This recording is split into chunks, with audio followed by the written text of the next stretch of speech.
Olá! Hoje a gente tem a oportunidade de conversar com a doutora Gabriela Caramuru, professora de Direito, doutora em Direito pela USP, recém-defendido, doutorado, muito elogiado, uma das especialistas em direitos sociais mais incríveis que eu conheço, e vai falar um pouco sobre direitos sociais, sobre subdesenvolvimento e também sobre tecnologia. Obrigado pela sua presença, doutora. Obrigada a você, professor Paulo, dizer que igualmente é uma felicidade para mim estar aqui. Acho que o Paulo é um dos grandes, né, dos presentes que eu tirei na USP, por conhecer ele. É um cara inteligente mesmo, né? O Paulo é uma pessoa que às vezes eu fico pensando, será que ele estuda escondido, né? Porque ele sabe de todas as coisas, né? Tá sempre sabendo do que está acontecendo e é um professor muito forte na teoria, né? O que a gente também precisa nesse mundo, né? O conhecimento das coisas profundamente. Então, eu que agradeço o convite e fico feliz que a gente possa fazer uma atividade juntos. Obrigado pelas palavras, professora. A gente, no curso, tratou sobre teoria do direito, né? Começou falando sobre teoria do direito, depois a gente avançou para os direitos humanos, tratou um pouco de direito constitucional, viu como que foi a construção histórica da Constituição de 88, em seguida a gente viu um pouco de processo legislativo, e agora a gente está ingressando, né, nesse tema dos direitos sociais. A gente teve uma conversa com o desembargador Jorge Luiz Souto Maior, né, que nos explicou um pouco a estrutura dos direitos sociais, a construção histórica, mas parece que esse tema um pouco que saiu de moda, né? Parece agora que é meio que um palavrão falar em direitos sociais. Como que está a questão dos direitos sociais no Brasil? Como que foi construído historicamente e a perspectiva atual, professora? Bom, professor Paulo, o direito, né, ele porque às vezes a gente pensa o direito como a norma, né? Então, a primeira coisa que a gente tem que desconstruir aqui, colocar as nossas bases para a gente pensar nos direitos sociais, é que direito não é norma, né? Isso muda muita coisa na nossa interpretação, né? Porque o direito, ele é relação social. Então, o direito vai depender do que está acontecendo na política, do que está acontecendo na economia, né? Se a gente imaginar a nossa sociedade, por que a gente tem determinado decreto, por que a gente tem determinada legislação. Infelizmente, o direito tem pouco a ver com justiça, né? Quando a gente pensa no direito, a gente pensa na justiça, pensa na moral, né? Mas, na realidade, o direito vai estar conectado com as necessidades daquela sociedade, né? Então, se aquela sociedade precisa de determinada legislação para garantir a exploração do trabalho, por exemplo, ou não precisa daquela legislação, quem são os grupos que estão no poder, isso faz muita diferença no direito, né? O direito é completamente político. E os direitos sociais vão ser iguais, né? E políticos, porque afinal, quem que está fazendo esses direitos? A gente, por exemplo, pensa num direito social à saúde, né? Um direito social à habitação. Quem que está fazendo, quem que está escrevendo esse direito social à habitação? São os trabalhadores que não têm casa que estão fazendo esse direito? Né? Quem faz o direito sobre o trabalho doméstico, por exemplo? São as domésticas que escrevem? São as domésticas que estão no parlamento? Ou quem está no parlamento é quem contrata domésticas? Então, o direito ele vai ser completamente determinado pelas forças políticas que existem, né? Pelas bancadas no legislativo, pela relação social entre o empregado e o empregador, pelos grupos organizados na sociedade que vão pressionar ou a construção de uma norma, ou mesmo a aplicação de uma norma, ou a aplicação diferente de determinada norma. Então, o direito tem pouca explicação pela norma, né? Ele vai se explicar como relação social. Isso, professor Paulo, já faz uma super diferença na nossa concepção, né? Porque a gente parece que aprende que o direito é você pegar lá uma lei e ler aquela lei. E se você realmente ler aquela lei, pouco você vai aprender sobre direito, né? Porque aquela lei nem é cumprida, e muitas vezes ela é letra morta, porque aquela lei, na prática, ela é feita de outra maneira, porque o tribunal interpreta de outro jeito, porque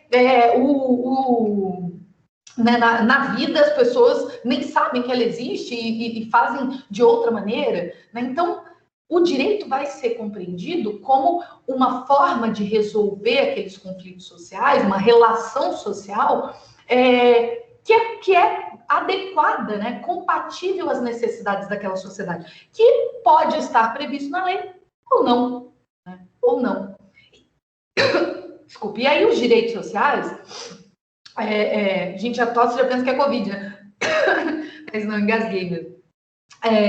Os direitos sociais, eles vão estar dentro dessa construção do que é o direito de uma forma também particular, né? Porque os direitos sociais, eles são um tipo de direito que vão depender, né? Vai depender de que país, principalmente, nós estamos, né? De que território que nós estamos, de que economia que nós temos, né? Como eu comentei ali no início, todo direito já vai depender da economia, né? Então você tem que imaginar, por exemplo, que os humanos, né? Os hominíneos viveram aí há 200 mil anos, né? A nossa espécie de humano tem 200 mil anos. Nós temos aí uma média de 50 mil anos que nós vivemos do jeito que a gente vive aqui, 70, 50 mil anos, né? Que nós temos cultura, que nós tivemos uma revolução cognitiva, que nós pensamos, que nós... Então, olha quanto tempo, gente. 70 mil anos, 50 mil anos. E nesses 50 mil anos, ninguém tinha direito. As pessoas não tinham contrato, as pessoas não eram iguais para comprar e vender no mercado. Elas não eram iguais para ir lá e vender o seu trabalho. Nesses 50 mil anos, a gente já teve várias formas de nos organizarmos na sociedade. Nós já fomos sociedades comunais, nós já fomos modos de produção domésticos dos indígenas. Nesse território que nós estamos, por exemplo, que foi povoado há 12 mil anos, que é a América, né? Há 12 mil anos os Homo sapiens chegaram aqui na América. Então, imagina o tanto de jeito que essas pessoas já se organizaram. Em várias maneiras, né? Vários modos de produzir a vida, né? E de se organizar, e que demandavam regulações também particulares, que não tinham nada a ver com direito. Nós tivemos, por exemplo, também nesse território, um modo de produção do escravismo colonial, né? Quando nós fomos invadidos pelos colonizadores há 500 anos. Nesse período, um escravo, por exemplo, porque a maioria da população, a completa maioria da população, era escravizada, sequestrados, africanos trazidos para o Brasil. Ou indígenas, né? Que eram os povos que estavam aqui há 12 mil anos atrás. Então, você imagina, se nós formos né? A gente seria um desses, né? Dificilmente a gente seria um português, né? Colonizador, né? Nós seríamos um escravizado, um indígena escravizado. Nós podíamos fazer contratos? Nós tínhamos liberdade para celebrar contratos? Vontade? Igualdade? Não! Isso é muito recente. Isso é o direito. O direito não sempre existiu. Então, na história dos humanos, direito é um negócio que a gente tem aqui. Não tem nem 400 anos. E que tem completamente a ver com a forma que nós vivemos agora. Porque no modo de produção doméstico dos indígenas existia outra forma de regulação. No modo de produção feudal, por exemplo, na Europa, existia outra forma de regulação. No modo de produção do escravismo colonial, existia outra forma de regulação. No modo de produção capitalista, existe o direito. Por quê? Porque o direito é adequado ao capitalismo. Né? E aí, quando eu falo capitalismo, vocês têm que pensar, não estou falando uma coisa de bom ou mal. Eu estou falando do nome do negócio, né? Porque, cientificamente, o nome do momento histórico que nós estamos vivendo, da forma que nós nos organizamos economicamente e socialmente, se chama modo de produção capitalista. Então, quando esse modo de produção começa a se organizar, né, a partir da Revolução Industrial, que acontece na Europa, porque a Europa era a grande colonizadora do mundo. Então, não é à toa, né? Ai, por que será que eles lá fizeram Revolução Industrial e a gente não? Porque a gente cumpriu um papel. porque a gente estava produzindo matéria-prima barata para eles conseguirem fazer a revolução industrial deles. Porque um dos maiores enriquecimentos desses países foi com o tráfico de humanos, o tráfico de humanos negros, né? O chamado comércio triangular, colocando um naviozinho que sai cheio de quinquilharia da Inglaterra, vai até a costa africana, trafica pessoas e vende essas pessoas nas suas colônias. Isso enriquece essas pessoas e essas pessoas têm capital suficiente para começar uma industrialização. Né? E aí expulsam os trabalhadores do campo e começam a fazer capitalismo, né? Esse trabalho assalariado.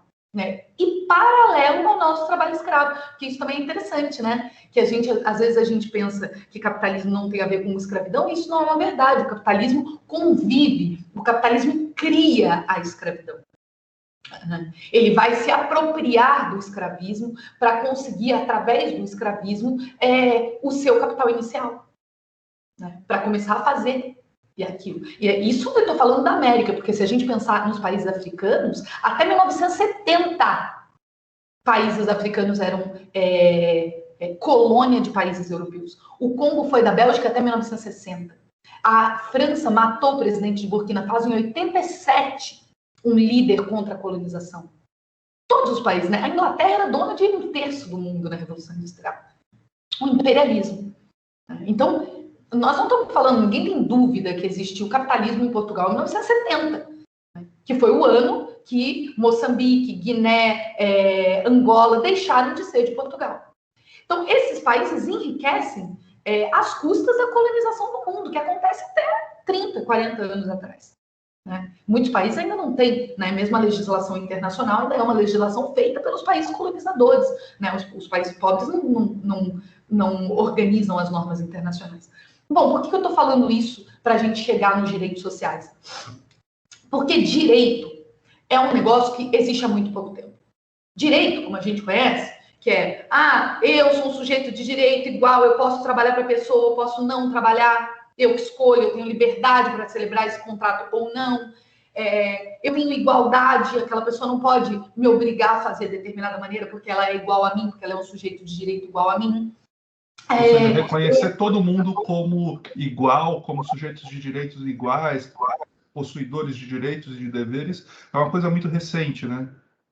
Muito recente, né, pessoa? Muito recente. É uma coisa do capitalismo.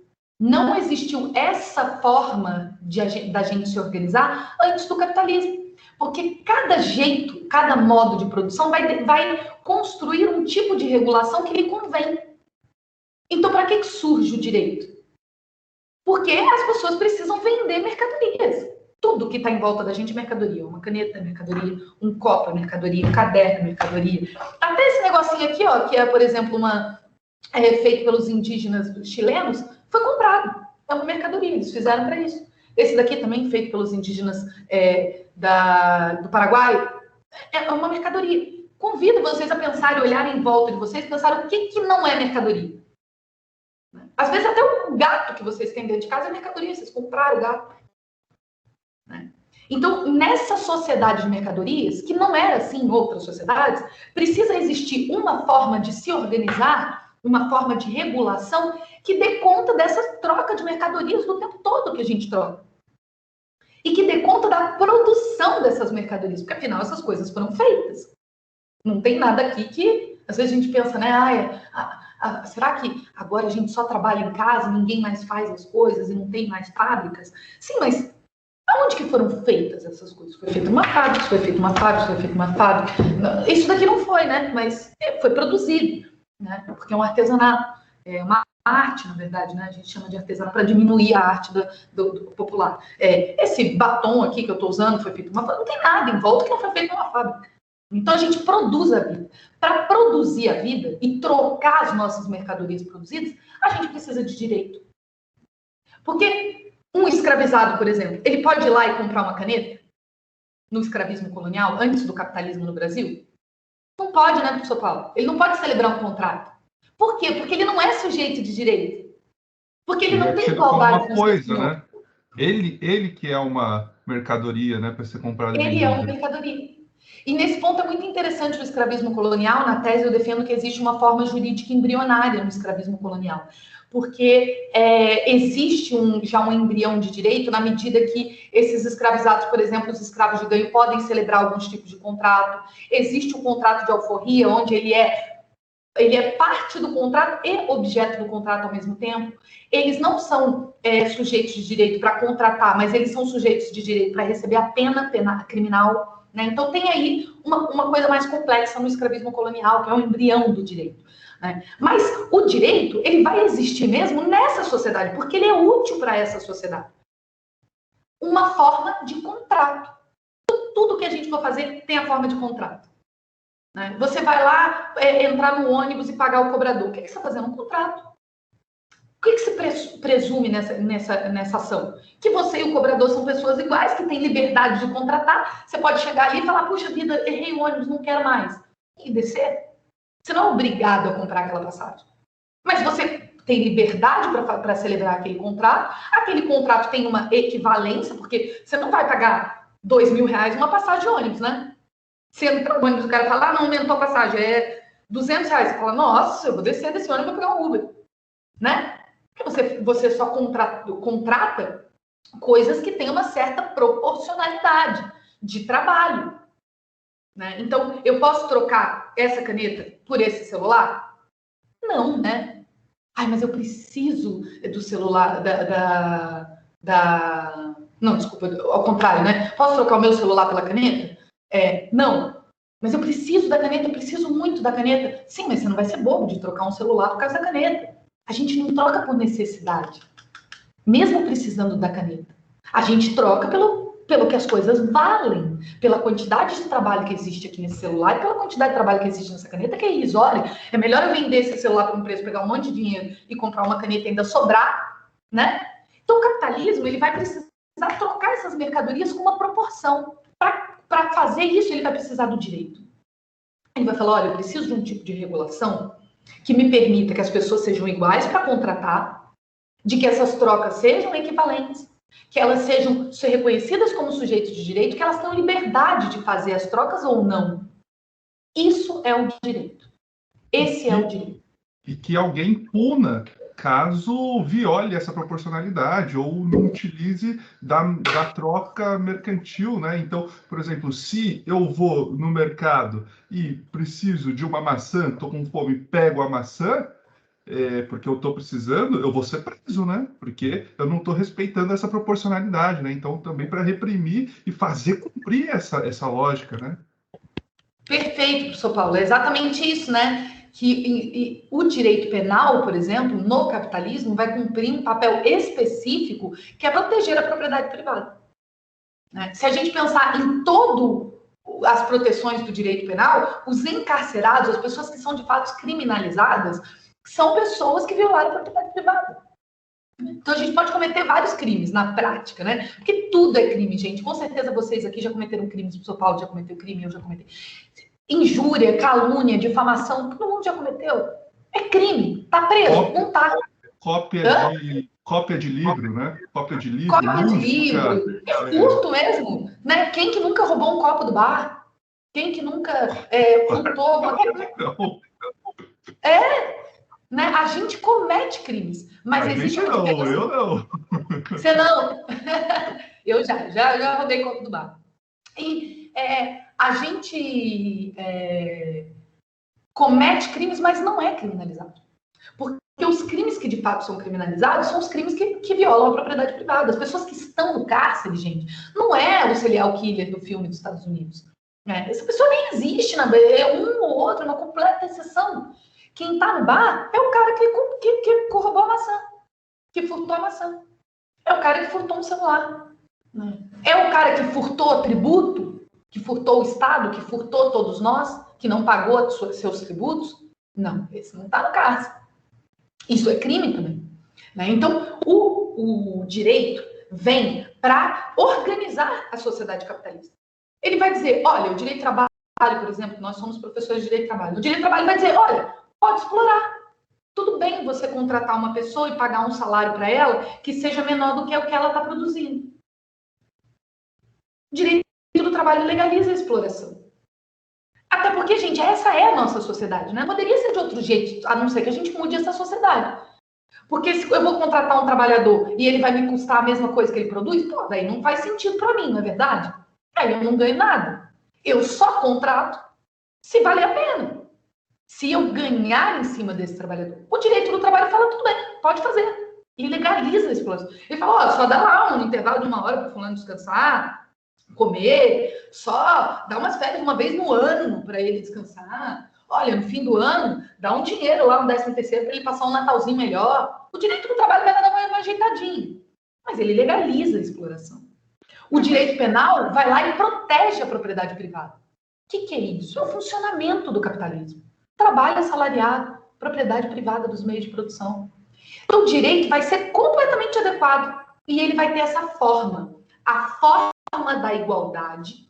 Por que igualdade? Isso é importante para a gente chegar lá nos direitos sociais. Porque os direitos sociais vão funcionar um pouquinho diferente. O direito no capitalismo, ele vai, sendo essa forma necessária ao capitalismo, ele vai defender uma forma de igualdade, porque formalmente todo mundo é igual. Né?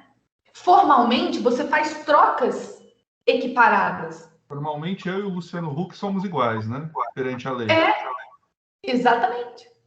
Formalmente, a forma é a forma da igualdade. Né? A forma da igualdade, liberdade, sujeito de direitos livres iguais. É um contrato. A forma é o contrato de igualdade. Mas o conteúdo é um conteúdo da desigualdade. Esse é o direito. Forma da igualdade, conteúdo da desigualdade. Porque é igual o professor falou, né? Ele e o Luciano Huck são formalmente iguais. Se eles forem celebrar um contrato, gente, não foi sempre assim. Vocês estão entendendo, não é assim? No escravismo, por exemplo, o senhor do escravo falava, você vai fazer isso. E você não podia falar, não, eu não vou porque eu tenho liberdade e você não pode mandar em mim. Ele pode, porque ele não é igual a você. Era desigual. Ele era o seu dono. Desigualdade. Agora não. Agora parece que melhorou. A gente tem uma forma da igualdade. Não, o cara não pode chegar aqui e mandar eu trabalhar para ele. Eu sou igual a ele, eu faço isso se eu quiser. Essa é a forma da igualdade. Mas ela esconde um conteúdo da desigualdade. Por quê? Porque, no fim das contas, sabemos, né, professor Paulo, infelizmente, que você e o Luciano Huck não são iguais, né? Que ele ganha um pouquinho mais do que você. Né? Que ele tem um pouquinho mais de possibilidade na vida de ficar desempregado, por exemplo. Né? No final das contas, se o Luciano Huck fosse um senhor de escravos, ele ia mandar eu trabalhar. Hoje, o Luciano Huck, por exemplo, ele é sócio de uma holding de educação, né? Então ele é um dos sócios de uma empresa de universidades, né? E aí ele fala, olha, Paulo, eu tô aqui com dinheiro sobrando. Você quer trabalhar para mim? Se você quiser trabalhar para mim, eu vou te dar aqui R$ 50 por hora. E aí eu vou falar, agora eu tenho a possibilidade de ou morrer de fome ou trabalhar para o Luciano Huck e ele me dá R$ 50 que eu vou gastar tudo na feira, né? Sim, exatamente. Foi perfeito, né, seu exemplo, professor, porque as relações mudam, mas elas não mudam, né? Porque a gente continua com uma divisão de classe entre aqueles que, nesse caso, atualmente no capitalismo, aqueles que podem comprar trabalho e aqueles que vendem trabalho. Então, quem é você nessa relação? Você é o que vende trabalho. Né? Se você não vender trabalho, não sei, talvez a sua esposa vai te sustentar, ou você vai morar na casa, você é obrigado a vender trabalho para não, né, para viver. Você tem poucas opções, não tem opções se você não vender trabalho. Né? Então você só tem essa opção. E é curioso que até na estrutura da ideologia, nos programas de televisão, a gente vê isso acontecendo, né? Então a gente vê o cara que está sofrendo, que é pobre, que depende do carro para conseguir ir vender pamonha, e o carro está detonado. Aí o Luciano Huck, de novo, vai lá e vê, pô, coitado desse cara, vamos ajudar ele. Mas não é só vamos ajudar ele. Precisa ter uma contrapartida. Ele precisa ir lá, precisa dançar, precisa levar um ovo na colher, caminhando 1 quilômetro de joelhos, né? Ele precisa trocar essa coisa que esse serviço por um trabalho, né? Que é para divertir o público, né? Nossa, Parece que eu tô exatamente. pegando no pé do Luciano Huck, mas é só um milionário, mas não é nada contra a pessoa dele, é só Sim, um sim, dos. um bom exemplo de um milionário que todo mundo conhece, né? Mas sim, a gente vê nesse exemplo a forma do contrato, né?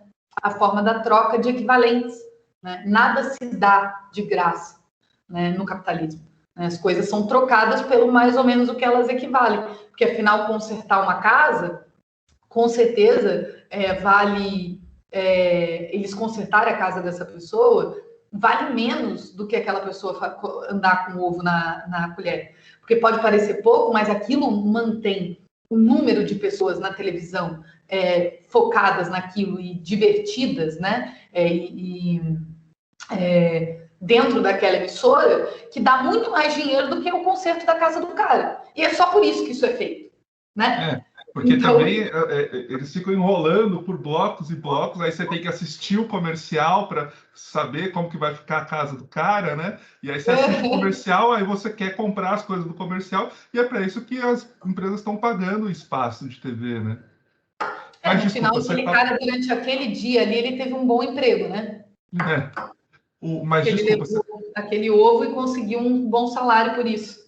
sim, mas você estava falando dos direitos sociais, né? Por que que então eles surgem e como que a igualdade muda isso, né? É isso, né? Porque então a gente entendendo que direito é essa forma de igualdade que esconde a desigualdade. Por que que esconde a desigualdade, gente? Porque você vai contratar um plano com a TIM.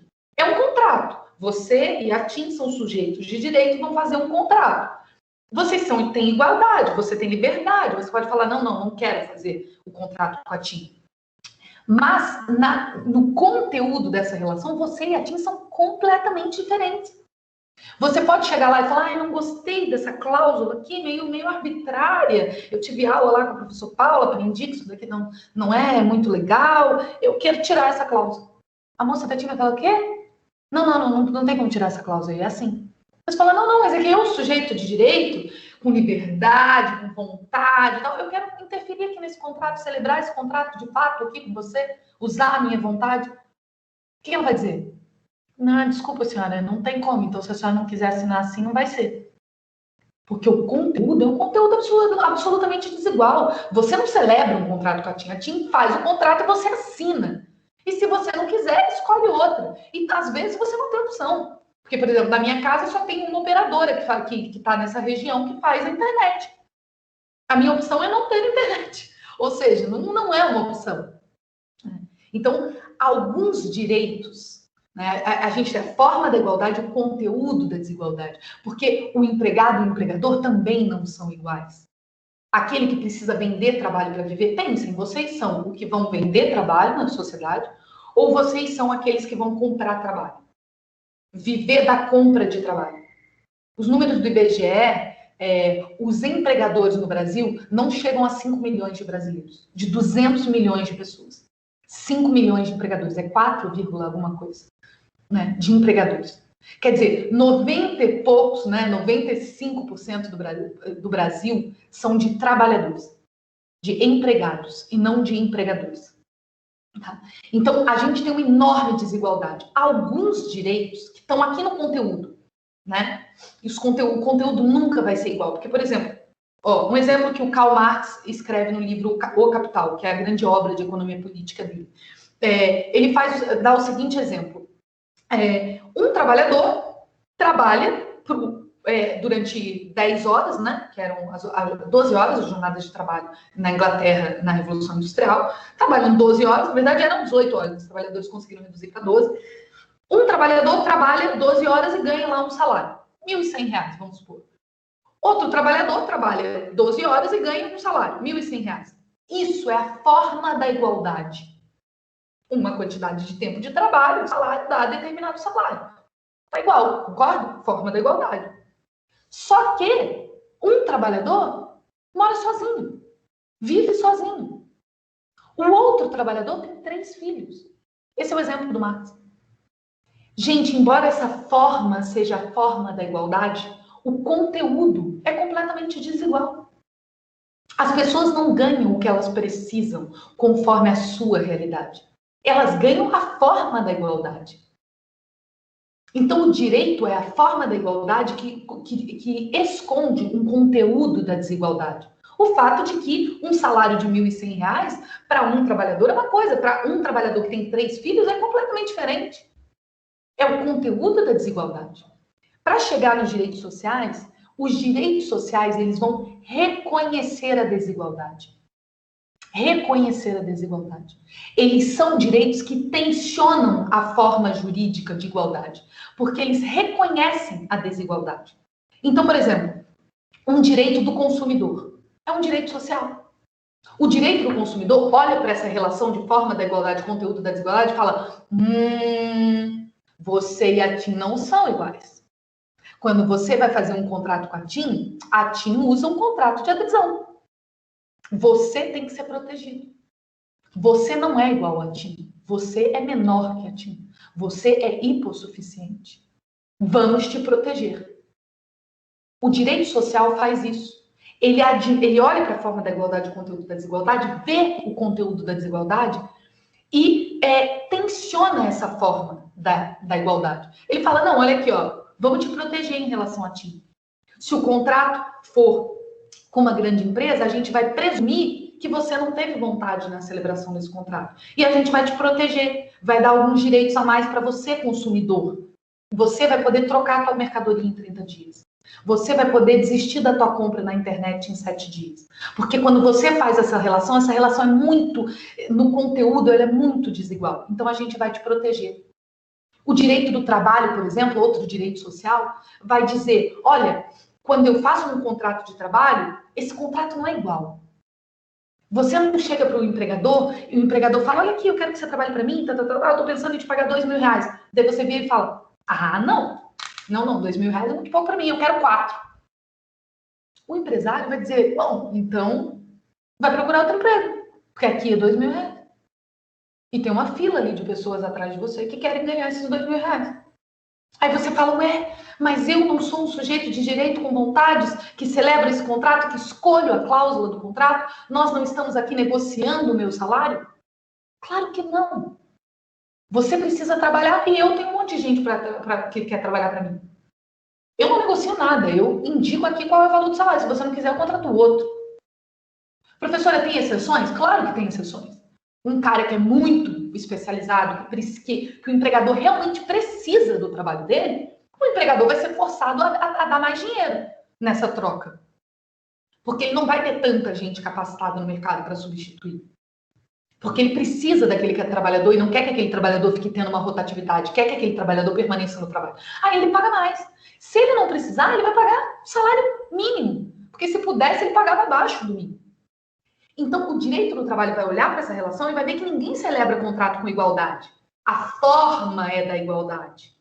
Você chega lá, você assina o contrato. Você, teoricamente, escolheu aquele trabalho. Você pode não trabalhar ali se você quiser. Você é livre para pedir demissão, para trabalhar ou não trabalhar. Mas, na prática, você é obrigado a trabalhar porque você precisa. É o conteúdo da desigualdade. Então, o direito do trabalho vai olhar para essa relação, forma da igualdade, conteúdo da desigualdade, como um direito social que é, e vai dizer, opa, existe um conteúdo muito desigual aqui. A gente vai ter que proteger esse trabalhador. A gente vai ter que classificá-lo como hipossuficiente. A gente vai ter que dar algumas proteções para ele. A gente não vai impedir que ele faça negociações individuais com o patrão, porque é óbvio que o patrão vai mandar nessa relação. A gente vai ter que dizer que tem salário mínimo, porque se ficar na escolha, o empregador vai colocar abaixo do mínimo. A gente vai ter que dizer que não pode ficar sem férias, escolher ficar sem férias. Porque se deixar na relação de forma e igualdade, ele vai ficar sem férias. Porque o empregador vai dizer, esse trabalho aqui, você vai ganhar tanto, mas não tem férias. Aí você fala, nossa, mas não tem férias? Mas é que eu vou visitar minha família no fim do ano, sei que eu precisava. Pois é, mas aqui não tem férias. Se o senhor não quiser, tem outro que quer. Como as relações são tão desiguais, o direito social vai lá e vai falar, opa, isso daí não dá para fazer. Não pode não pagar as férias. Não pode negociar. É obrigado a ter férias. Então, os direitos sociais, professor Paulo, eles vão tensionar essa forma da igualdade porque eles reconhecem desigualdades. Entende? Reconhecem desigualdades. Eles vão falar, o direito civil não, o direito civil é você comprando uma casa lá. É você, um está comprando a casa, o outro está vendendo a casa. É você e Deus. Ninguém vai te proteger nessa relação. Ai, mas eu errei, eu comprei essa casa. Não, claro, a pessoa tem que agir de boa fé, a pessoa não pode ter nenhum tipo de fraude, a pessoa não pode estar escondendo coisas, né? Claro que tem uma proteção mínima, que é uma proteção para dizer que as coisas são iguais, que ninguém enrolou ninguém. Agora, quem está fazendo essa compra e venda são pessoas iguais. Uma não é protegida em relação à outra. Esse é o direito civil, a forma da igualdade, o conteúdo da desigualdade. Agora, os direitos sociais, eles vão dizer, opa, peraí, a gente está reconhecendo que esse conteúdo é muito, muito, muito, muito desigual. E por isso a gente vai tensionar essa forma da igualdade. Vai dizer, opa, não é tão igual assim, tá? Vocês celebraram o contrato na forma da igualdade, só que esse trabalhador aqui, ele se submete ao empregador. Ele é frágil nessa relação. Ele não tem o mesmo poder que o empregador. Então, eu vou proteger esse trabalhador. Então, essa é a característica dos direitos sociais nessa sociedade. Eles tensionam a forma da igualdade e eles propõem o reconhecimento de desigualdades, que no final, gente, fica um pouco mais próximo da realidade, né? Da justiça. Sim. Agora, professora, deixa eu te perguntar duas coisas. A primeira é, por que o Estado, então, protege esses direitos sociais? Tudo bem, você disse que é para ficar um pouco mais próximo à igualdade, mas o Estado quer estar mais próximo da igualdade? E aí, imaginando por que esses direitos sociais são tão diferentes em cada parte do mundo? Por que na Europa tem tanto... os trabalhadores têm mais direitos do que aqui no Brasil? Porque aqui no Brasil a gente tem alguns direitos, né? Pelo menos está lá na CLT alguns direitos que o trabalhador tem, mas a gente ouve toda hora na TV, no rádio, falar que o brasileiro tem muito direito e pouco dever, o trabalhador, o empresário tem muito direito trabalhista para pagar. Mas na Europa tem mais direito? E por que lá não tem esse tipo de discussão? Nossa, professor Paulo, você fez as perguntas, né, exatas aqui para gente conversar sobre direitos sociais. Bom, primeiro, esse discurso que você falou é uma ideologia, né? É um discurso de um grupo que são o grupo dos empresários, né? E que, né, obviamente, que tem o poder de colocar para os outros o que eles defendem, porque afinal, quem escreve as revistas, quem escreve os jornais, quem que está na mídia, quem que produz o conhecimento que nós temos, né? São as classes dominantes. Então, os empregadores que são os dominantes vão entrar com esses discursos, né? Como se eles fossem onerados pelos direitos trabalhistas, quando, na verdade, os trabalhadores são aqueles que sustentam eles, né? Os trabalhadores são os que sustentam as empresas. Os trabalhadores são aqueles que enriquecem os empresários. Se os empresários não tiverem trabalhadores para trabalhar para eles não ganham dinheiro nenhum, né? O dinheiro deles é o dinheiro do trabalho das pessoas. Professora, mas o cara lá juntou um dinheiro para começar o negócio dele, era um dinheiro da família dele, foi muito difícil para ele no começo. Pode ser verdade, mas você concorda que qualquer empresário, quando ele começa um negócio, ele já faz a conta de em quanto tempo ele vai recuperar o dinheiro investido? Não é assim? Senão não faz sentido. Então ele colocou lá 200 mil reais para começar um negócio. Em um ano ele vai recuperar, depois daquele um ano, e ele recupera o dinheiro investido com o trabalho dos seus trabalhadores. E depois daquele um ano, ele só está ganhando, de novo, continuamente em cima desses trabalhadores. Então, é muito curioso, porque o Brasil não tem direitos sociais. Então, isso se torna ainda mais uma ideologia na medida que ela é falsa, né? Porque um trabalhador europeu tem muito mais direitos sociais. E o empresário europeu paga. Paga porque esse trabalhador vai consumir no mercado. E aí tem a ver, né, com essas duas questões que você colocou. Vou voltar a responder primeiro a primeira questão. Por que o Estado, né? Qual que é o interesse do Estado em conceder direitos sociais? Os Estados, eles não são entes assim também abstratos, né? Quem que está no Estado? Quem que é o Estado? É o Legislativo, é o Executivo e é o Judiciário. Quem que está no Legislativo, no Executivo e no Judiciário? Que foi assim que a burguesia se divide no Estado. Quem que está?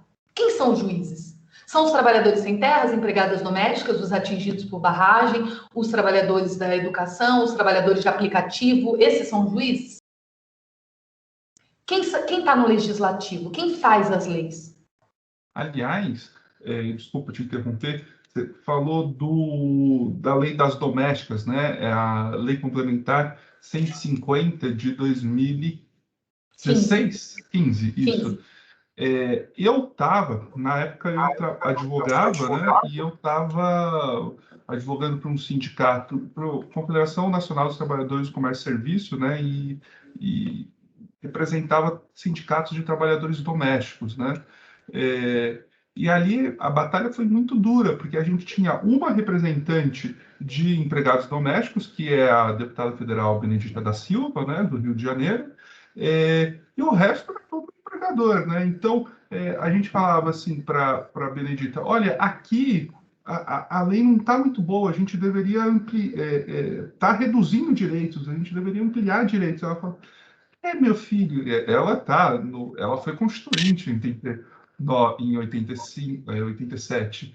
Ela falou, meu filho, é isso que eu vou conseguir passar aqui, é isso ou nada. Se a gente ampliar aqui, não vai ter lei, não vai ter regulamentação.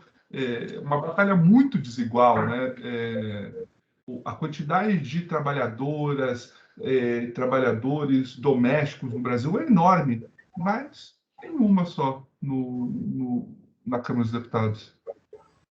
Sim. E aí a gente volta, né, professor Paulo, como o direito é político, no fim das contas. Como o direito depende das relações econômicas. Se a economia, se os empresários precisam, estão ganhando dinheiro na economia, eles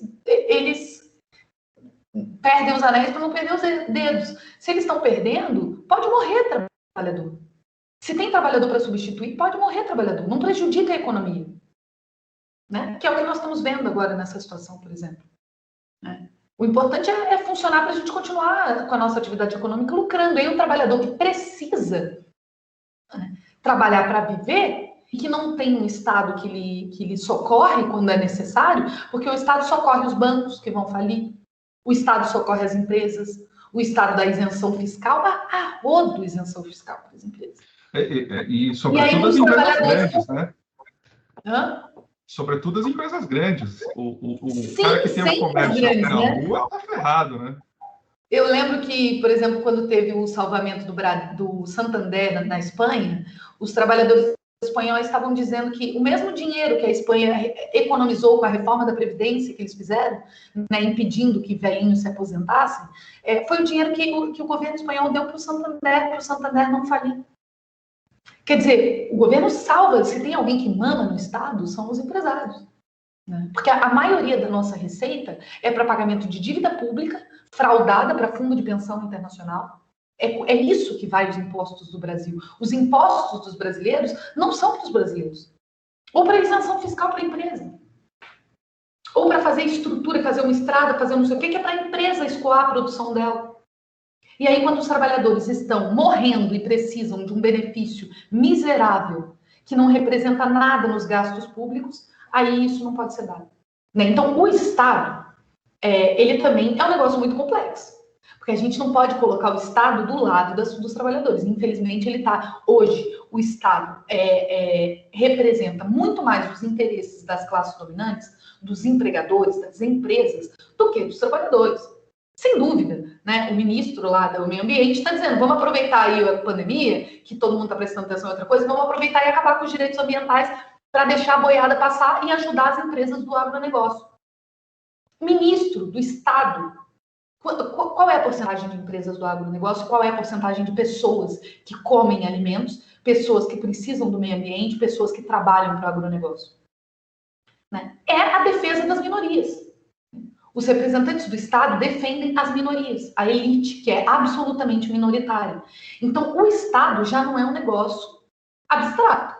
Já é um negócio de quem que faz as leis. Quem é o legislativo? Quem aqui se sente representado por um político?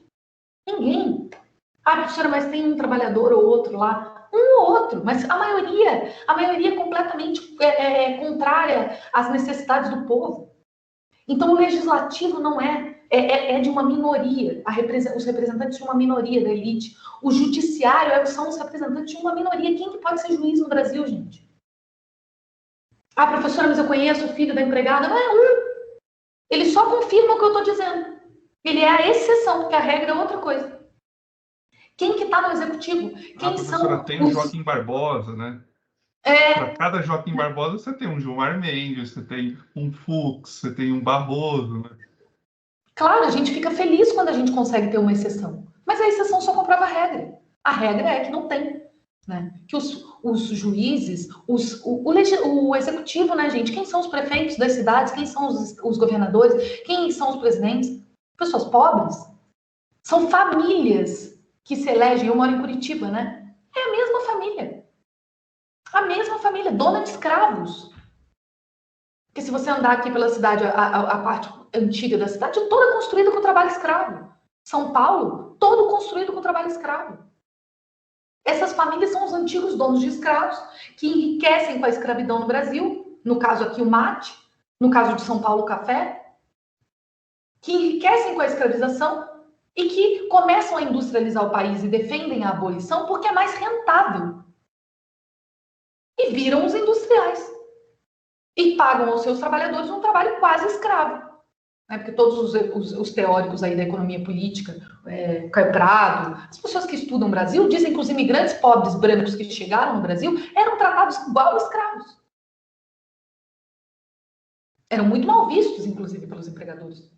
Porque como eles vinham de trabalho assalariado na Europa e chegaram aqui, era trabalho assalariado, mas a condição de trabalho era quase escrava.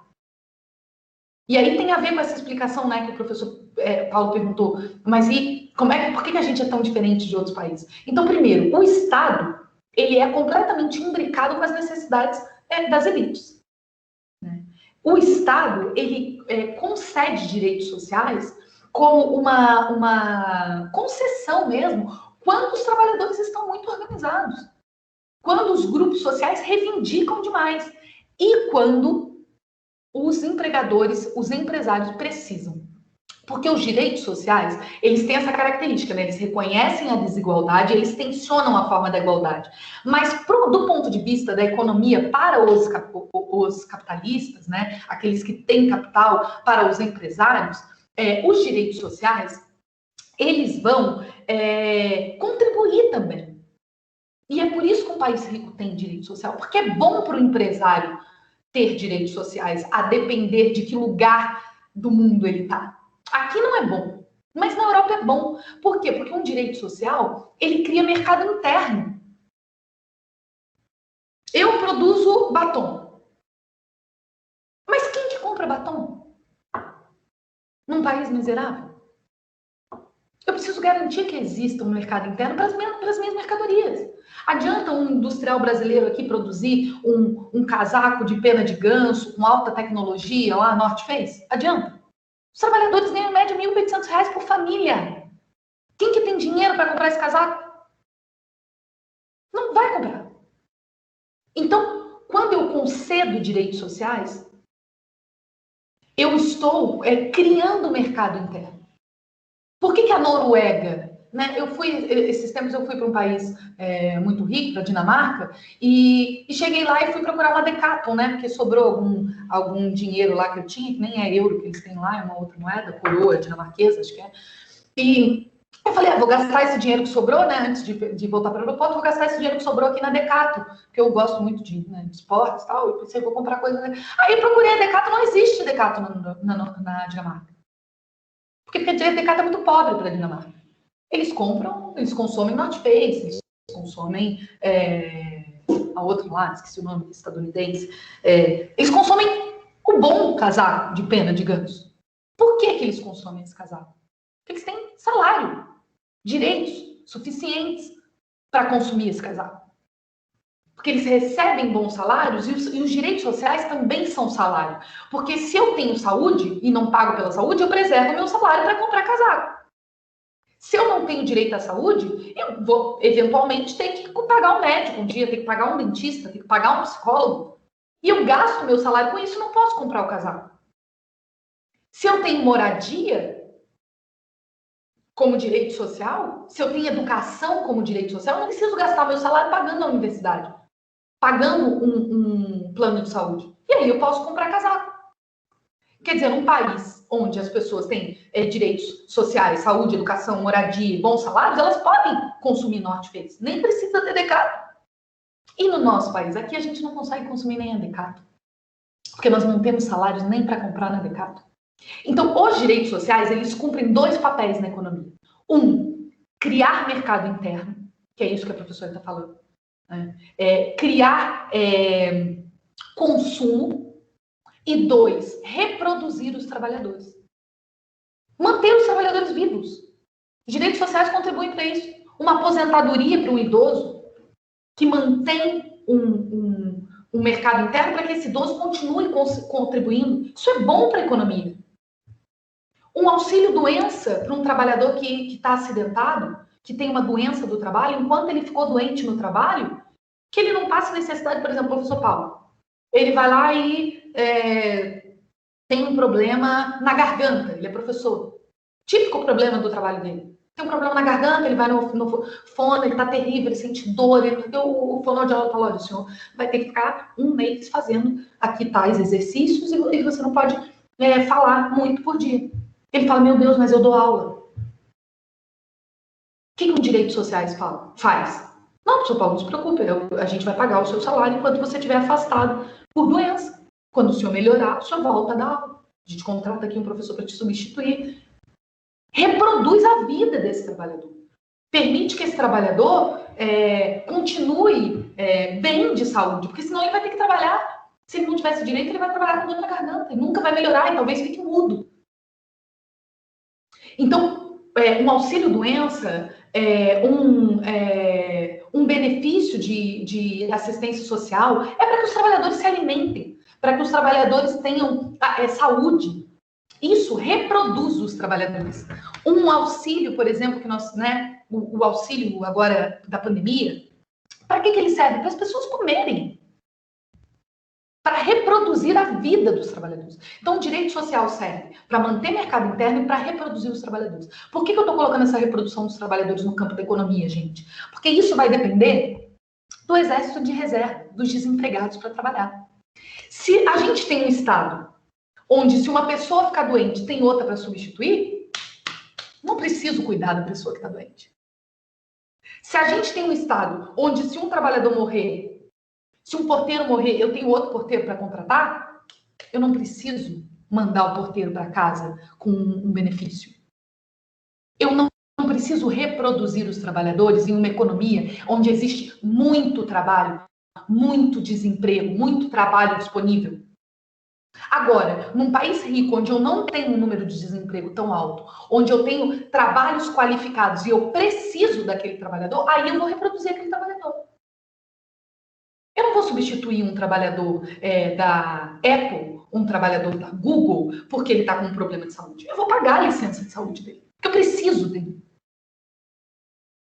Aonde eu não preciso dos trabalhadores, porque tem trabalho de baixa qualificação e porque tem um exército de trabalhadores desempregados enorme, eu não preciso reproduzir esses trabalhadores. E é o que acontece no Brasil. E aí eu vou para responder essa segunda pergunta. Por que nós temos direitos sociais inferiores em relação ao centro? Porque nós estamos numa divisão internacional do trabalho como aqueles que produzem trabalho barato. A gente tem uma divisão tecnológica, isso interessa para vocês da tecnologia, nós temos uma divisão tecnológica brutal entre os países ricos e os países pobres. Quais são as empresas que existem na Dinamarca? Os países centrais, na divisão do trabalho, eles ficam com a responsabilidade de produzir o design do produto, o desenho do produto, a programação, a alta tecnologia. Essa é a responsabilidade dos países centrais na divisão internacional do trabalho. E nós fazemos o quê? Nós fazemos o que já fazemos desde que fomos ocupados pela colonização. Nós fazemos mercadorias, matéria-prima barata para exportação. Nós produzimos soja, minério de ferro, frango, laranja. Isso que nós produzimos. Algodão. E isso não é de hoje, né? Porque o de hoje, claro, desde que a gente foi ocupado, mas não é uma questão também do governo, desse governo, de 2016, já tem se permanecido durante vários governos, né? Porque não é a Dinamarca, mas é a Noruega que comprou, que pagou lá, a empresa estatal norueguesa de petróleo, que foi a ganhadora do leilão do pré-sal brasileiro, né? Então, o Brasil tem aquela matéria-prima, que é o pré-sal, o petróleo, né? Que é uma coisa cada vez mais rara, e aí a gente pega cru, vende para lá, eles refinam e vendem de volta para a gente muito mais caro, né? Exatamente, Paulo. Só que assim, esse processo tem se agravando, não é de hoje, mas a gente está piorando a situação, porque nós estamos reprimarizando a nossa economia, nós estamos voltando a ser produtores de matéria-prima barata. Inclusive, em relação ao petróleo, eu falei recentemente, quando a fábrica da Petrobras foi privatizada e fechou aqui na região metropolitana de Curitiba, e os trabalhadores, os engenheiros de lá me chamaram para falar, e era uma fábrica de alta tecnologia. Alta tecnologia. Nós pegávamos o resto do petróleo do Estado, né? Esse dinheiro era para o Estado, né? Para financiar educação, saúde, habitação. Nós pegávamos o resto da refinaria e transformávamos em fertilizante. E nós somos um país agrário, exportador. Quer dizer, ótimo que a gente produza o fertilizante. A fábrica foi fechada. Os engenheiros com alta qualificação foram demitidos. Eu fui lá falar para eles, eu fui explicar essa dependência tecnológica, né? Porque o que está se fazendo no Brasil é agravando essa relação. As poucas indústrias, os poucos polos de desenvolvimento tecnológico que nós tínhamos estão sendo vendidos e nós estamos voltando a ser produtores de matéria-prima barata para o mercado internacional. Então, ao invés de a gente ter uma alta indústria de produção de tecnologia de fertilizantes, nós vendemos a indústria, deixamos nossos engenheiros desempregados, e eles têm que ir para fora do Brasil, os bons, né? E nós vamos comprar fertilizante de país rico, que tem indústria. E aí, essa é a nossa dependência tecnológica. E por que isso tem a ver com direitos sociais? E por que isso tem a ver com o nosso passado? Porque ninguém é uma pessoa independente da sua história, né? Se eu virar para vocês e falar, quem é a sua mãe? Se eu perguntar para vocês, quem que é a sua mãe? Você pensa sobre a sua mãe. O que você vai falar? Você vai falar a história da sua mãe. Você vai contar a história da sua mãe. Você só pode explicar a sua mãe pela história da sua mãe. Você vai falar, ela nasceu em tal lugar, ela teve tantos filhos. A história da sua mãe. Qual é a história do Brasil? Nós tivemos, de 1550 até 1888, escravismo. Nós fomos um país de produção de matérias-primas baratas para exportação, com trabalho escravo. Primeiro, o Nordeste brasileiro, com os engenhos, com açúcar. O Nordeste, cronologicamente, em tempo, o Nordeste foi muito mais rico do que o Sul no Brasil. No Nordeste estava todo o desenvolvimento ligado ao açúcar, com a escravização de sequestrados africanos. Depois a gente tem só em 1750 o ouro em Minas Gerais, que não substitui os engenhos, mas que, né, tem aí uma grande exploração de minério. E até hoje nós temos aí a Vale em conflito com os indígenas nos territórios de Minas Gerais, e né, todas aquelas construções que são os maiores acidentes de trabalho do Brasil, que são essas mineradoras, né, toda a mineração. Então, que começa com o ouro em Minas Gerais. Então, as barragens, obrigada. O desenvolvimento do Brasil vai migrando para o meio do Brasil, com a mudança da matéria-prima do açúcar que nós exportávamos para o ouro que nós exportávamos. Açúcar não é para brasileiro comer. Nem era um brasileiro, porque nós somos um país negro. Ouro não é para brasileiro consumir, fazer pulseira. É para exportação. E depois o desenvolvimento migra para o Sudeste com café, para exportação, com trabalho escravo. E o trabalho escravo é o que enriquece o Sudeste brasileiro, São Paulo e Rio de Janeiro. É o que permite um acúmulo de capital desde do ouro, desde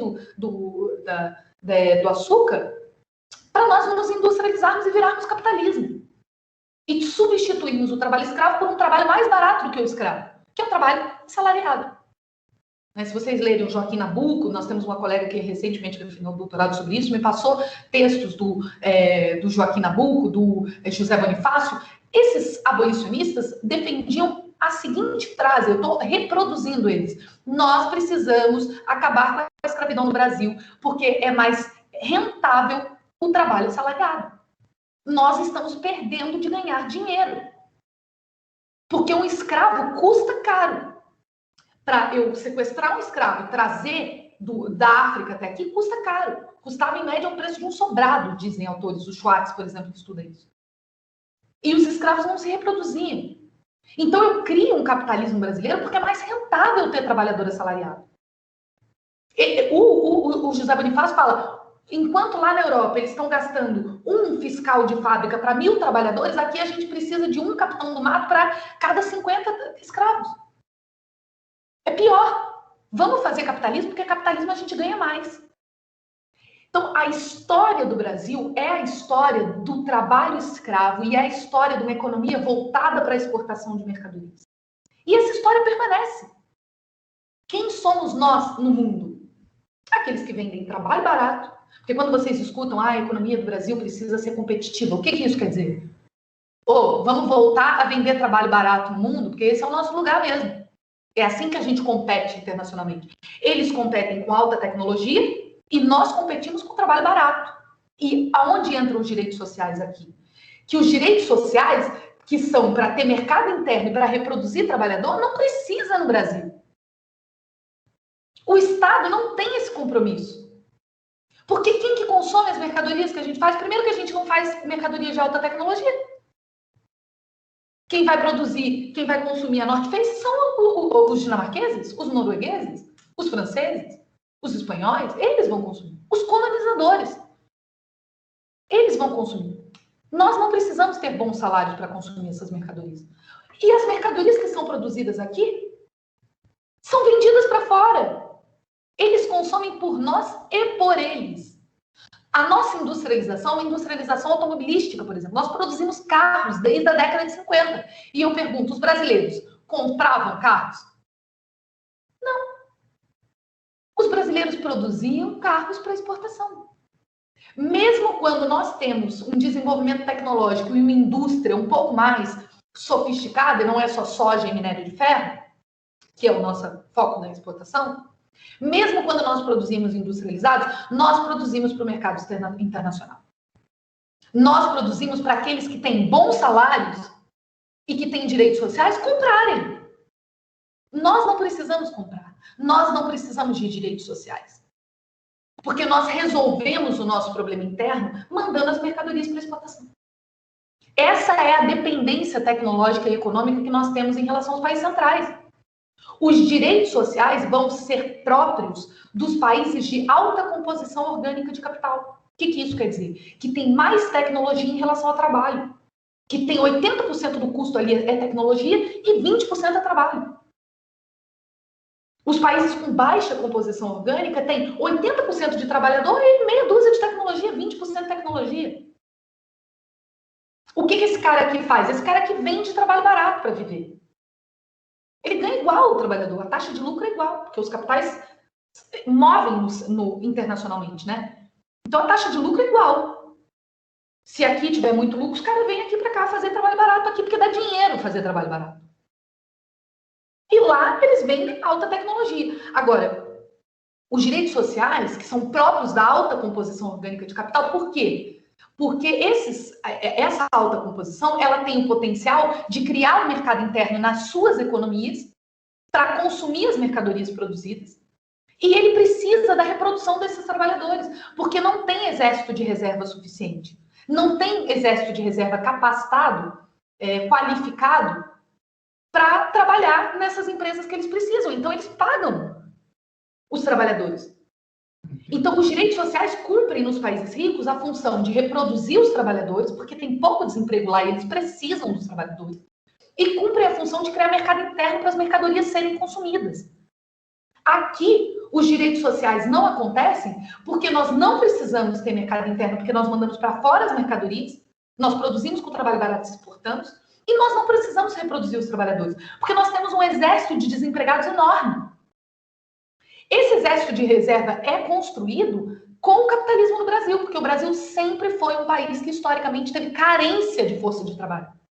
Porque quando nós fomos invadidos pelos colonizadores, os índios morreram de pandemia, os que sobraram foram escravizados nas missões jesuíticas ou pelos bandeirantes, que são os milicianos da colônia, que faziam grupos de milícias armadas para sequestrar índios e escravizar. Isso eram as bandeiras, né, que em São Paulo são reconhecidos como heróis, porque são os representantes, a polícia paga pelos empresários da época, que eram os donos de escravos, que contratavam bandeirantes para roubar e escravizar indígenas e negros fugidos. É isso que os bandeirantes faziam. Então, nós sempre tivemos pouca força de trabalho, porque custava caro. Os indígenas morreram, foram escravizados, custava caro trazer escravizado. Como que nós resolvemos isso com o capitalismo brasileiro? Nós resolvemos isso abandonando os negros, porque quando a gente aboliu a escravidão, os negros não receberam terra, porque assim se criou uma classe que precisava trabalhar para viver. Se tivesse dado terra para os negros escravizados, não teria capitalismo no Brasil, não teria indústria, porque todo mundo ia produzir na sua terra, ia viver do seu trabalho. Não ia ter que precisar vender para o industrial que enriqueceu com café. E a gente importou brancos pobres dos países ricos, que tinham muito desemprego, e que mandaram todo mundo que era pobre para cá. Inclusive com uma política aberta de branqueamento no Brasil. Então a gente cria um exército de reserva enorme, um exército de desempregados enorme, diferente dos países centrais, criados por negros abandonados e brancos pobres, importados. Esse exército de reserva, a gente impede que o industrial brasileiro, se não tem um trabalhador, ele não precisa pagar caro por um trabalho. Se você não quiser, tem outro para substituir. Ele não precisa pagar um auxílio, um benefício de pandemia para o trabalhador não morrer e ficar em casa. Se o trabalhador morrer, tem outro para substituir. Porque, historicamente, nós construímos um grande exército de reserva. Um grande número de desempregados, diferente dos países centrais. Então, os direitos sociais não vão ter a mesma função na periferia. Por isso que eles são escassos aqui. Porque eles não precisam reproduzir mercado interno e porque eles não precisam reproduzir os trabalhadores diante do tamanho do exército de reserva. E aí, para concluir, eu só queria, porque, né, só contou tristeza aqui, né, professor Paulo? Só tristeza mesmo. Mas o que eu queria concluir com vocês, que é essa divisão internacional do trabalho e a nossa dependência tecnológica, nós não podemos olhar para isso e nos sentirmos inferiorizados. Porque o desenvolvimento, ele não é uma etapa. O subdesenvolvimento não significa que nós vamos chegar no desenvolvimento um dia. Os países desenvolvidos nunca foram subdesenvolvidos num estágio anterior. Os países desenvolvidos já começam a brincadeira sendo desenvolvidos enquanto nós somos subdesenvolvidos. Isso para dizer que no mundo existe uma divisão de quem faz o quê, de quem ganha com o quê. Uma divisão do trabalho. Nessa divisão, nós sempre fomos o trabalho barato, desde a nossa invasão pela colônia. E eles só conseguiram ser ricos porque existe pobreza. Os países ricos, que são uma minoria no mundo, são ricos porque foram colonizadores. E hoje fazem uma colonização mais requintada, mais sofisticada, que é a colonização das empresas. Afinal, uma empresa francesa vem para o Brasil porque é barato produzir aqui. Eu tenho uma colega, por exemplo, que trabalha na Lego, que é de uma empresa dinamarquesa, e ela trabalha lá, ganha super, tem todo o direito que vocês podem imaginar. Se quiser mudar de sexo, a empresa paga. Trabalha 5 horas por dia. Todos os direitos que vocês puderem imaginar. Licença maternidade 1 ano e meio. Aonde estão as fábricas da Lego? No México. na China. Não está na Dinamarca a fábrica da Lego. Na Dinamarca está a administração da Lego. Então, o subdesenvolvimento, o desenvolvimento, ele só existe porque existe desenvolvimento. Só existe riqueza porque existe pobreza. Só existe direitos sociais na Dinamarca porque existe a fábrica da Lego na China e no México. Nós não vamos caminhar ao desenvolvimento. Nós não vamos chegar a ser um país desenvolvido que produz alta tecnologia. Porque se a gente produzir máquinas, para quem que os europeus vão vender máquinas? Nós precisamos ser dependentes tecnologicamente para ser mercado dessas mercadorias deles. Esse é o nosso papel na divisão internacional do trabalho. O que nos impõe o subdesenvolvimento. E por isso nós não temos direitos sociais. Não sei, professor Paulo, se foi suficiente a explicação? Foi mais que suficiente. A gente está avançando. Muito enriquecedor aqui. Eu li recentemente esse livro aqui, acho que dialoga bastante com o que você falou, As Veias Abertas da América Latina, né, do Eduardo Galeano, que conta bastante isso mesmo, como que a gente passa o papel que internacionalmente o centro, né, do capitalismo impõe para a gente. A gente termina aqui a nossa conversa sempre com uma pegadinha, que é a seguinte: pedir para o entrevistado. Bom, primeiro eu gostaria de agradecer muitíssimo, foi muito enriquecedora a sua fala, muito legal mesmo, muito bacana, dura também, né? Porque a gente precisa ter reconhecer como que é a realidade para poder transformar ela, né? E aí não dá para dourar a pílula, né? É isso mesmo que a gente tem visto, e para a gente conseguir entender por que as pessoas, por que tem mais gente sem casa, mais casa sem gente do que gente sem casa em São Paulo, a gente precisa ir até a raiz, e acho que você contribuiu muito, então eu agradeço demais, professora. Mas a pegadinha é a seguinte: pedir uma indicação cultural para os alunos que você queira dar. Não precisa ser sobre o tema da aula, pode ser um livro, um filme, um documentário, uma série que você viu, algum canal de YouTube, um podcast. Tem alguma dica para dar para os nossos alunos? Eu tenho uma dica que é o IELA. IELA, é um canal do YouTube que se chama IELA, que é o Instituto de Estudos Latino-Americanos da UFSC, da Federal de Santa Catarina.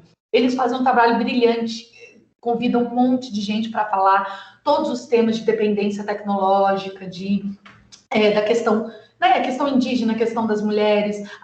Tem muita economia, né? Ele é feito por um professor da economia, que é o Nildo Rix, mas são um grupo de professores. É um grande instituto, publica também muitos livros que tem esse debate, né, da teoria marxista da dependência, focado aqui no Brasil, para quem se interessa, no Rui Mauro Marini, né, é o principal teórico aí da teoria da dependência, que é essa teoria que explica a divisão internacional do trabalho, não porque a gente é culpado, né, não porque a gente não se desenvolveu, não chegou lá ainda, porque eles têm um DNA que são mais desenvolvidos que a gente, porque eles são mais disciplinados, não por isso, mas exatamente que a riqueza do centro é a pobreza da periferia, que explica o enriquecimento de lá pelo tráfico de escravos, pelo trabalho barato, pela permanência do latifúndio no Brasil, né, por esse lugar adequado que nós cumprimos na divisão internacional do trabalho. Então, o Rui Mauro Marini é o grande teórico da teoria da dependência, mas culturalmente eu indicaria o IELA, porque tem muitos debates legais, mesmo de cultura, de indicação de autores latino-americanos, né? Porque o primeiro passo aqui, né, gente, é a gente se reconhecer como latino-americano, né? E parar de puxar saco de europeu, né? Porque nós aqui temos muito mais descendência negra ou indígena do que o tataravô italiano, que inclusive você chegar na Itália, eles nem querem saber de você, né? Então, a primeira coisa é Ou parar no Japão. ou no Japão, ser japonês, né? Mas você com certeza Não, é mais eu sou indígena. latino. Eu sou É mais latino. Guarani, exatamente. É mais Guarani, é mais não sei que grupo indígena que pertenceu à tua família, ou angolano, ou de Guiné, do que japonês. Então, a gente precisa olhar para o nosso território, olhar para quem nós somos. E eu acho que o IELA ajuda muito, mesmo culturalmente, nessa... É o que eu indicaria. Legal. Mas eu vou te apertar um pouco mais e perguntar do ponto de vista, tudo bem, cultural, mas de lazer. Coisa mais para... Nossa, de lazer, que legal. mas não precisa ser sobre o tema da aula, não. Não é sobre o tema da aula. Porque eu diria, sobre o tema da aula de lazer, eu diria, vamos conhecer a América Latina. Sim, mas depois da pandemia, né? Depois da pandemia, mas vamos conhecer a América Latina. Vamos até o Paraguai, que é muito perto. O Paraguai tem um histórico incrível. O Paraguai foi o único país que era independente da produção inglesa. Né? E por isso, o Paraguai fez reforma agrária, nós éramos colônia. E o Paraguai já tinha feito reforma agrária, estava começando a se industrializar, tinha acabado com a pobreza. Era um país de... Acabaram com o analfabetismo, né?